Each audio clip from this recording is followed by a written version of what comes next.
الحمدللہ رب العالمین والعاقبۃ للمتقین والصلاۃ والسلام علی اشرف الانبیاء والمرسلین وعلی آلہ وصحبہ اجمعین، اما بعد فاعوذ باللہ السمیع العلیم من الشیطان الرجیم، بسم اللہ الرحمن الرحیم۔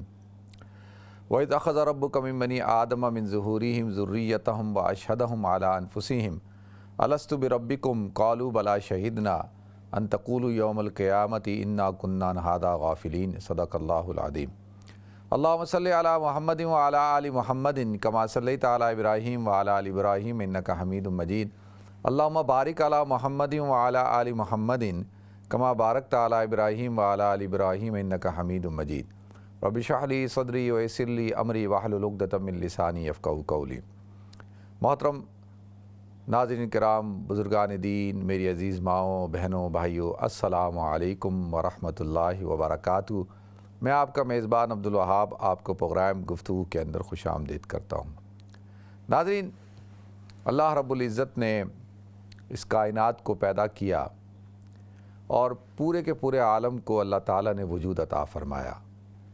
یہ جو قرآن پاک میں ہم پڑھتے ہیں سورہ فاتحہ کے اندر شروع کے اندر الحمدللہ رب العالمین، تمام تعریفیں اس اللہ کی ہیں جو عالمین کا رب ہے۔ تو یہاں پہ لفظ عالمین اللہ تعالیٰ جمع لے کے آئے ہیں۔ تو ناظرین، اس سے مراد کیا ہے کہ عالمین سے مراد کہ یہ ایک عالم ہے، اس کے علاوہ بھی کئی عالم اور ہیں یا نہیں ہیں؟ تو اللہ تعالیٰ جمع کیوں لے کے آئے؟ تو اس لیے کہ ایک تو یہ عالم ہے جو ہمارے سامنے نظر آ رہا ہے، اور اس جیسے کتنے اور عالم ہوں گے جو ابھی ہماری نظروں سے اوجھل ہیں، ان کو بھی اللہ نے وجود دیا ہے۔ اب باقاعدہ اب یہ سائنس ریسرچ کر کر اس بات پر پہنچ رہی ہے، اس نتیجے پہ کہ دنیا کے اندر کئی گلیکسیاں ہیں، کہکشائیں ہیں، کئی اور عالم بھی ہیں۔ تو بات ہو رہی ہے اس عالم کی، تو اللہ تعالیٰ تمام کے تمام عالمین کا رب ہے۔ تو لہذا ناظرین، ایک تو یہ عالم ہے جس کو عالم دنیا کہا جاتا ہے، اور ایک ہے عالم آخرت۔ عالم آخرت کے 3 ادوار ہیں۔ جب انسان انتقال کر جاتا ہے تو اب عالم برزخ شروع ہو جاتا ہے، اس کو عالم قبر بھی کہا جاتا ہے۔ پھر اس کے بعد یعنی برزخی زندگی ہے، وَمِن وَرَائِهِمْ بَرْزَخٌ إِلَىٰ يَوْمِ يُبْعَثُونَ۔ قرآن کہتا ہے کہ برزخ کی زندگی ہے جب تک جب دوبارہ آپ اٹھائے جاؤ گے۔ تو اللہ تعالیٰ سور پھونکیں گے، سب کچھ ختم ہو جائے گا۔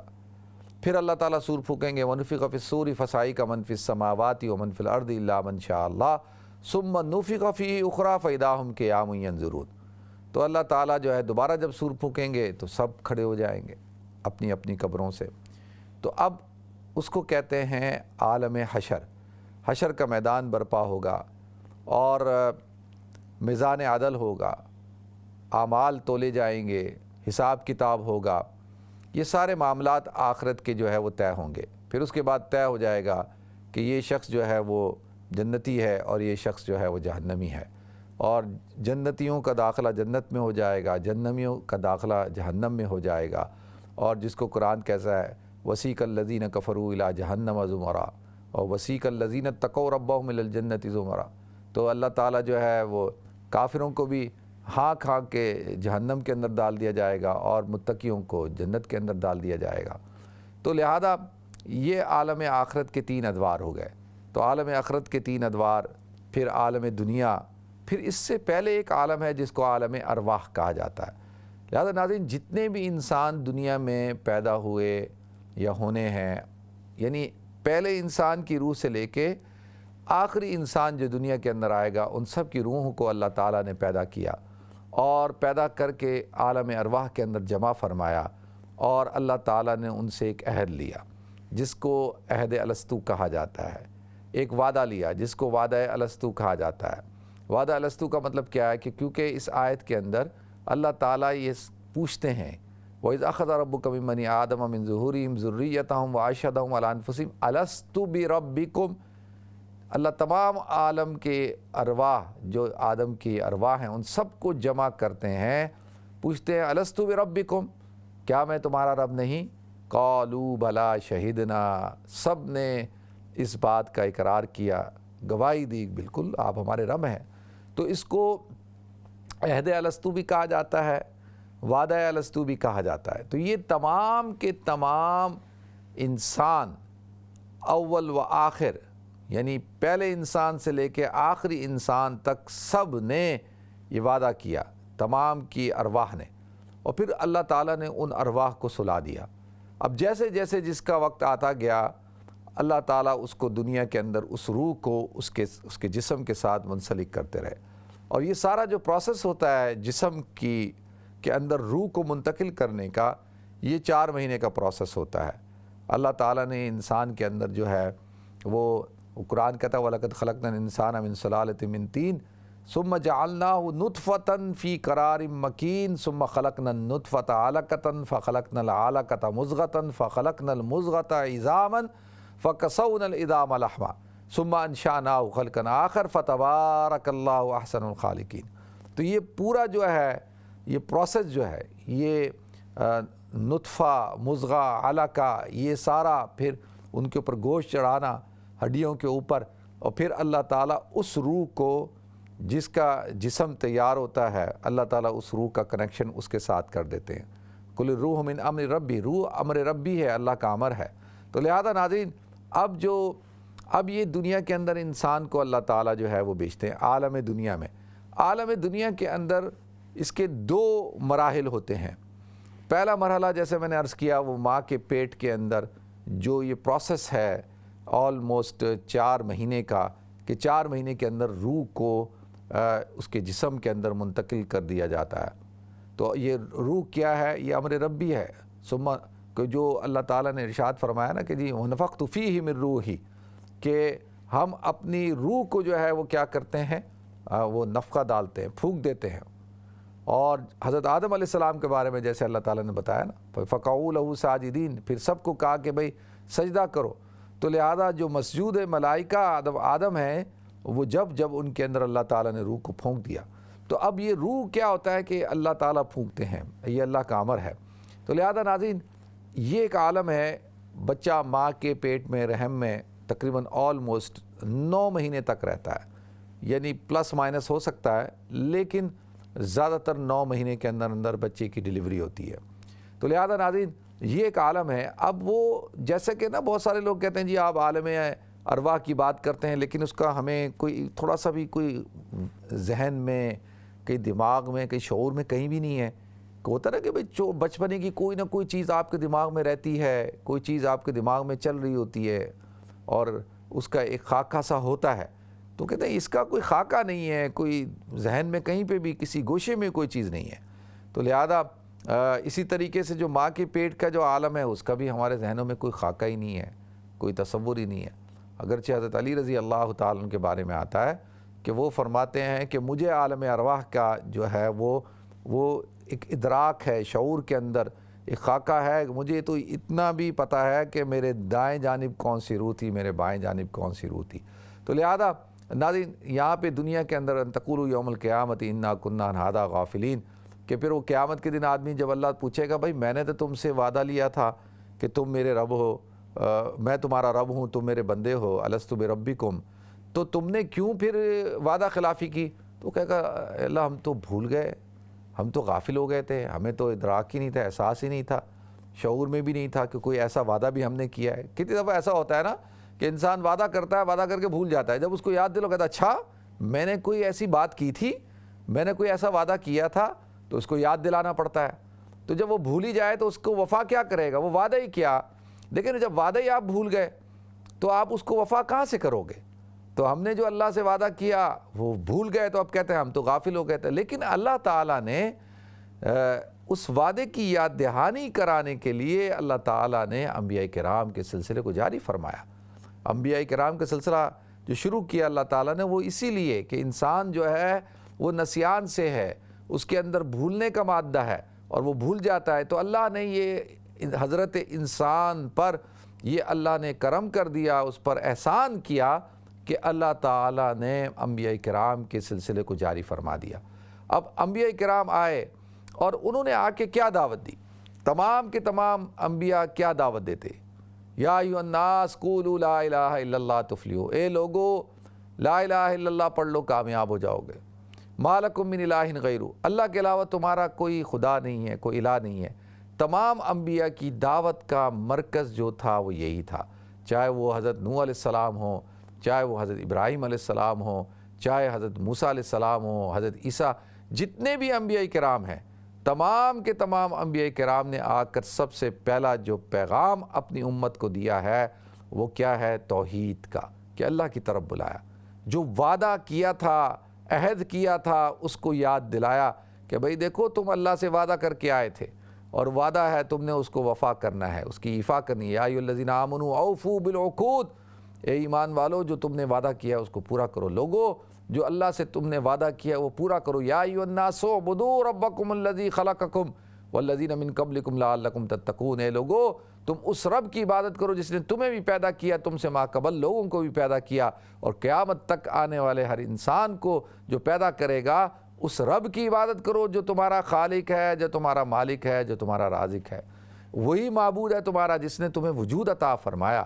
تو لہذا ناظرین پھر اللہ کہتے ہیں ٹھیک ہے کہ ہم نے اب تمہیں اپنا بندہ بنایا، انسان بنایا، اشرف المخلوقات بنایا، اور ہم تم سے صرف ایک ہی مطالبہ کرتے ہیں، ایک ہی مطالبہ، کیونکہ پیدا ہم نے تمہیں کیا ہے۔ تو لہذا مطالبہ کیا ہے؟ مطالبہ یہ ہے کہ سب سے پہلا مطالبہ یہ ہے دنیا کے ہر انسان سے کہ وہ اپنے خالق کو پہچانے کہ میرا خالق کون ہے جس نے مجھے پیدا کیا۔ تو جو خالق ہے وہی مالک ہے، جو مالک ہے وہی رازق ہے، جو رازق ہے وہی معبود ہے، اور اسی کی عبادت کرے۔ لا الہ الا اللہ، اللہ کے علاوہ کوئی الہ نہیں۔ اور یہ اشہد ان لا الہ الا اللہ وحدہ لا شریک لہ، اس بات کی شہادت دیتا ہے ہر شخص، میں بھی دیتا ہوں کہ اشہد ان لا الہ الا اللہ، اللہ کے علاوہ کوئی الہ نہیں، اور وہ وحدہ لا شریک ہے، وہ واحد ہے، تنہا ہے، اس کا کوئی شریک نہیں۔ تو یہ اللہ کا مطالبہ ہے، سب سے پہلا مطالبہ ہر انسان سے اللہ کا مطالبہ ہے۔ کائنات کے اندر جو انسان پیدا ہوئے، جو ہوں گے، ان سب سے اللہ کا یہی مطالبہ ہے۔ دیکھیں دنیا کے اندر کسی علاقے کے اندر اگر کوئی شخص رہتا ہے، کسی جزیرے کے اندر، کسی صحرا کے اندر، کسی ایسے علاقے کے اندر جہاں کسی نبی کی دعوت نہیں پہنچی، وہ بالکل ایک پہاڑوں میں، ویرانوں میں زندگی گزار رہا ہے، کوئی اس تک کوئی پیغام نہیں پہنچا، اب وہ پیدا ہوتا ہے، پیدا ہونے کے بعد اب وہ اس سے اگر اس کا انتقال ہو جاتا ہے اور وہ اللہ کے دربار میں پہنچتا ہے تو اللہ تعالیٰ اس سے پوچھتے ہیں ہاں بھئی تم نے کس کو اپنا معبود بنایا، کس کی عبادت کرتے تھے، تمہارا الہ کون تھا؟ تو وہ یہ نہیں کہہ سکتا کہ جی اے اللہ مجھے تو پتہ ہی نہیں تھا، میں تو جو ہے وہ ایک جزیرے میں پیدا ہوا، ایک جنگل کے اندر پیدا ہوا، میں تو ایک صحرا کے اندر پیدا ہوا، اور میں تو دنیا کے اس خطے میں تھا جہاں تو کوئی دعوت ہی نہیں پہنچی، کوئی نبی نہیں آیا، مجھے تو پتہ ہی نہیں ہے کہ بھئی اسلام کیا ہے اور عیسائیت کیا ہے، یہودیت کیا ہے، قرآن کیا ہے، یہ تو مجھے کچھ بھی نہیں پتہ مجھے۔ تو اللہ تعالیٰ کہیں گے ٹھیک ہے یہ باتیں ساری تجھے نہیں پتہ، لیکن تو مجھے بتا کہ تو نے عبادت کس کی تو نے الہ کس کو تسلیم کیا۔ تو اب یہ وہ نہیں کہہ سکتا کہ بھئی میرے پاس کوئی دعوت نہیں پہنچی تو میں دہریہ تھا، میں لادین تھا، یا میں خدا کو مانتا ہی نہیں تھا۔ کیوں کہ اللہ کو ماننا جو ہے وہ انسان کی اللہ تعالیٰ نے فطرت میں ڈال دیا ہے، فطرت اللہ التی فطر الناس علیہا، کہ اللہ تعالیٰ نے ہر انسان کو اسی فطرت پہ پیدا کیا ہے۔ کل مولود یولد علی فطرت الاسلام، ہر پیدا ہونے والا بچہ فطرت اسلام پہ پیدا ہوتا ہے۔ اور فطرت اسلام کیا ہے؟ فطرت اسلام یہ ہے کہ اللہ کی وحدانیت کے اوپر ایمان ہو۔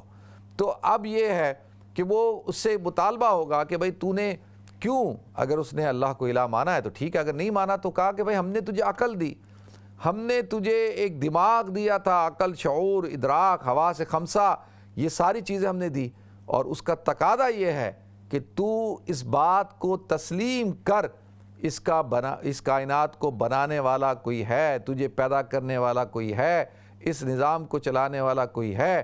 اس لیے اللہ کے رسول صلی اللہ علیہ وسلم کے پاس ایک بدوی آیا، گاؤں کا آدمی، تو اس کو کچھ نہیں پتا تھا۔ حضور نے پوچھا کہ تمہارا توحید کے بارے میں، اللہ کے بارے میں کیا ہے؟ اس نے کہا مجھے کچھ نہیں پتا، صرف یہ پتا ہے کوئی ایک ہے اور وہ جو اوپر ہے اور اس پورے نظام کو چلا رہا ہے۔ اللہ کے رسول نے کہا یہی تو ایمان ہے، یہی تو توحید ہے، یہی تو اللہ رب العزت کی ربوبیت کا اعلان ہے، اللہ کے الہ ہونے کا اعلان ہے، اس سے زیادہ کیا ہے؟ تو اللہ اس سے مطالبہ کریں گے اچھا تو تجھے جو ہم نے عقل دی تھی، لیکن وفی کل شیء لہ شاہد یدل علی انہ واحد، کائنات کے اندر ہر چیز اس بات پر دلالت کرتی ہے وفی کل شیء لہ شاہد یدل علی انہ واحد، جب کہ آپ دیکھتے ہیں کہ ایک چڑیا، ایک پرندے کا گھونسلہ اس بات پر دلالت کرتا ہے کہ اس کو بنانے والا کوئی پرندہ ہے۔ اسی طریقے سے یہ جو اللہ رب العزت نے اس کائنات کو بنایا، دیکھیں ایک اونٹ کو چرانے والا ہادیبان جو ہے وہ کیا اشعار پڑھ رہا ہے اونٹوں کو چراتے ہوئے، البارۃ تدل علی البعیر ومشی الاقدام علی المسیر فالسماء ذات ابراج والارض ذات فجاج وکیف لا تدلان علی الثانی الخبیر، کہ یہ جو اونٹ کی جو مینگنیاں اس بات پر دلالت کرتی ہیں یہاں سے اونٹ گزرے ہیں، ومشی الاقدام علی المسیر، اور پاؤں کے چلنے کے نشانات اس بات پر دلالت کرتے ہیں یہاں سے کوئی گزرا ہے، فالسماء ذات ابراج، اور یہ برجوں والا آسمان، والارض ذات فجاج، اور یہ راستوں والی زمین، وکیف لا تدلان علی الثانی الخبیر، یہ کیسے اس بات پر دلالت نہیں کرتی کہ اس کائنات کو بنانے والا کوئی ہے، جو صانع بنانے والا، جو خبیر ہے، باخبر ہے۔ تو اللہ تعالیٰ ایک اونٹ چرانے والا ایک بدوی آدمی، اس کو اس بات کا شعور ہے، جو وہ بھی انسان ہے نا، تو لہذا پھر اللہ تعالیٰ جو پڑھے لکھے لوگ ہیں، اسکالرز ہیں اور بڑے بڑے دانشور ہیں، کیا ان کو اتنی سی بات سمجھ میں نہیں آتی کہ اس کائنات کو کسی نے پیدا کیا ہے؟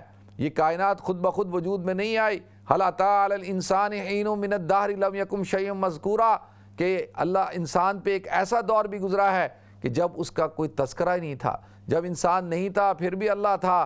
اللہ نے جب انسان کو پیدا کیا تو اللہ کی ذات نے پیدا کیا، اور جب انسان ساری دنیا سے اللہ ختم کر دے گا پھر بھی اللہ ہوگا۔ اللہ قبل کل شیء اللہ بعد کل شیء، کہ اللہ ہر چیز سے پہلے بھی تھا، ہر چیز کے بعد بھی ہوگا۔ اللہ خالق کل شیء، اللہ ہی ہے جو تمام چیزوں کو پیدا کرنے والا ہے۔ اللہ تعالیٰ مطالبہ کرتے ہیں کہ بتاؤ کہ میری وحدانیت پہ تم نے ایمان کیوں نہیں لائے؟ ایمان، سب سے پہلا ایمان ہوتا ہے اللہ کے وجود پہ، کہ اس کائنات کو پیدا کرنے والا اور اس کائنات کو چلانے والا وہ کوئی ہے، پہلے تو کوئی ہے، اور پھر وہ جو ہے نا وہ اکیلا ہے، تنہا ہے۔ کیوں قرآن کہتا ہے، اللہ کہتے ہیں لو کان فیہما آلیۃ الا اللہ لفسدتا، اگر اس کائنات کے اندر اللہ کے علاوہ اور کوئی الہ ہوتا تو لفسدتا، تو یہ پورا کا پورا عالم تباہ و برباد ہو جاتا۔ جس طریقے سے ایک ملک کے 2 وزیر اعظم نہیں ہو سکتے، کسی ملک کے 2 صدر نہیں ہو سکتے، اسی طریقے سے جو ہے ایک عورت کی 2 شوہر نہیں ہو سکتے، اسی طریقے سے ایک انسان کے سینے کے اندر 2 دل نہیں ہو سکتے، اسی طریقے سے اس کائنات کے اندر 2 خدا نہیں ہو سکتے، ایک نیام میں 2 تلواریں نہیں ڈالی جا سکتی۔ اگر 2 خدا ہوتے اور 2 الہ ہوتے تو جھگڑا ہو جاتا، بھائی جھگڑا ہوتا۔ وہ کہتا ہے کہ مجھے تو سورج نکالنا ہے، وہ کہتا نہیں سورج نہیں، چاند نکالنا ہے۔ وہ کہتا ابھی دن کی ضرورت ہے، وہ کہتا دن کی نہیں، رات کی ضرورت ہے۔ ابھی ہوائیں چلاؤ، کہتا نہیں ہواؤں کی ضرورت نہیں ہے۔ وہ کہتا بارش کرو، کہتا بارش کی ضرورت نہیں ہے۔ تو کیا ہوتا؟ لو کان فیہما آلیۃ الا اللہ لفسدتا، تو یہ کائنات تباہ و برباد ہو چکی تھی۔ تو یہ کائنات تباہ و برباد نہیں ہوئی، نتیجہ کیا نکل رہا ہے؟ نتیجہ یہ نکل رہا ہے کہ جب یہ کائنات اسموتھلی اور بالکل اپنی ترتیب کے ساتھ رواں دواں ہے، اور ہر چیز اور کائنات کا ذرہ ذرہ جو ہے اپنی ڈیوٹی صحیح طور پر انجام دے رہا ہے، چاند سورج ستارے آسمان زمین حجر شجر، یہ دریا سمندر پہاڑ، ہر چیز آپ دیکھیں کتنی حسن خوبی کے ساتھ رواں دواں ہیں، چل رہے ہیں، ہوائیں فضائیں۔ تو اس کا مطلب نتیجہ کیا نکلا؟ نتیجہ یہ نکلا کہ اس کائنات کو بنانے والا بھی ایک ہے اور اس کائنات کو چلانے والا بھی ایک ہے، اور یہ کائنات کسی حادثے کے وجود میں نہیں آئی کہ حادثہ ہوا اس کے وجود میں جو ہے یا کائنات آ گئی ہے، کائنات کی پیدائش ہوئی ہے۔ کیونکہ حادثہ جو ہے دیکھیں ہو سکتا ہے کہ جس وقت اللہ تعالیٰ نے آسمانوں کو پیدا کیا، زمینوں کو پیدا کیا، اور پیدائش کے اندر کوئی ایک دھماکہ ہوا ہو، تو وہ دھماکہ تو ہو سکتا ہے، ایک آواز تو ہو سکتی ہے، لیکن وہ حادثہ نہیں ہو سکتا، وہ بگ بینگ تھیوری نہیں ہو سکتا ہے کہ بھئی کوئی ایک اس طرح، لیکن یہ کہ جی ایک دم ایک دھماکہ ہوتا ہے اور اس دھماکے کے نتیجے میں دنیا وجود میں آ جاتی ہے۔ تو یہ دھماکے کی وجہ سے دنیا وجود میں نہیں آئی ہے، اس دنیا کو اللہ تعالیٰ نے ایک مقصد کے تحت پیدا کیا ہے، اور قرآن میں اللہ تعالیٰ نے جگہ جگہ ارشاد فرما دیا کہ ہم نے آسمانوں اور زمینوں کو پیدا کیا۔ الذی خلق سبع سماوات طباقا ما تری فی خلق الرحمن من تفاوت فرجع البصر هل ترى من فطور ثم ارجع البصر کرتین ينقلب الیک البصر خاسئا وهو حسیر۔ اللہ کہتے ہیں آسمانوں کو ہم نے کیسے پے در پہ بنایا، تم دیکھو رحمان کی خلقت میں کوئی تمہیں تفاوت نظر نہیں آئے گا۔ فرجع البصر هل ترى من فطور، کہ اپنی نگاہوں کو اس کی طرف لگاؤ، دیکھو اس طرف کہ کوئی تمہیں کوئی نقص نظر آ رہا ہے۔ ثم ارجع البصر کرتین ينقلب الیک البصر خاسئا، کہ بار بار اس کی طرف نگاہ کو دوڑاؤ، لگاؤ، نظریں جماؤ، دیکھو کوئی نقص، کوئی تفاوت نکال کر دکھاؤ۔ اللہ کہتا ہے کوئی تفاوت نکال کے دکھاؤ، کوئی تفاوت نہیں ہے۔ تو اللہ تعالیٰ نے اس آسمان کو، زمین کو، وَإِلَى السَّمَاءِ كَيْفَ رُفِعَتْ وَإِلَى الْجِبَالِ كَيْفَ نُصِبَتْ وَإِلَى الْأَرْضِ كَيْفَ سُطِحَتْ فَذَكِّرْ إِنَّمَا أَنْتَ مُذَكِّرٌ۔ اللہ کہتا ہے ہم نے کیسے آسمانوں کو بلند کیا، کیسے زمینوں کو پھیلایا، کس طرح سے پہاڑوں کو جو ہے وہ کیلیں بنا کر، میخیں بنا کے نصب کر دیا۔ یہ اللہ تعالیٰ کا ایک پورا نظام ہے۔ قُلْ أَرَأَيْتُمْ إِنْ جَعَلَ اللَّهُ عَلَيْكُمُ اللَّيْلَ سَرْمَدًا إِلَىٰ يَوْمِ الْقِيَامَةِ مَنْ إِلَٰهٌ غَيْرُ اللَّهِ يَأْتِيكُمْ بِضِيَاءٍ۔ اللہ کہتے ہیں کہ اگر کائنات کے اندر اللہ تعالیٰ جو ہے قُلْ أَرَأَيْتُمْ إِنْ جَعَلَ اللَّهُ عَلَيْكُمُ اللَّيْلَ سَرْمَدًا إِلَىٰ يَوْمِ الْقِيَامَةِ، کہ قیامت تک کے لیے اللہ تعالیٰ رات کو پھیلا دے، رات ہو اور صبح ہی نہ ہو، تو یأتیکم بضیاء من الہ غیر اللہ، کہ اللہ کے علاوہ کون سا خدا ہے، الہ ہے، یأتیکم بضیاء، جو روشنی کو لے کر آئے، جو روشنی لے کر آئے۔ اللہ کے علاوہ ہے کوئی جو روشنی لے کر آئے؟ تو اللہ تعالیٰ نے جو ہے پورا نظام بنایا۔ قل اللہم مالک الملک تؤتی الملک من تشاء وتنزع الملک ممن تشاء وتعز من تشاء وتذل من تشاء بیدہ الخیر انک علی کل شیء قدیر۔ ہر چیز اس کے اختیار کے اندر ہے۔ تو لہذا یہ اللہ تعالیٰ کا مطالبہ ہے ناظرین مجھ سے، آپ سے، کہ ہم اللہ کو اپنا الہ تسلیم کریں، اللہ کو خدا مانیں، معبود مانیں۔ اور اسی لیے آخری بات عرض کر رہا ہوں، پھر آپ حضرات کی میں کال لوں گا، کہ اللہ تعالیٰ تمام گناہوں کو معاف کر دیتے ہیں۔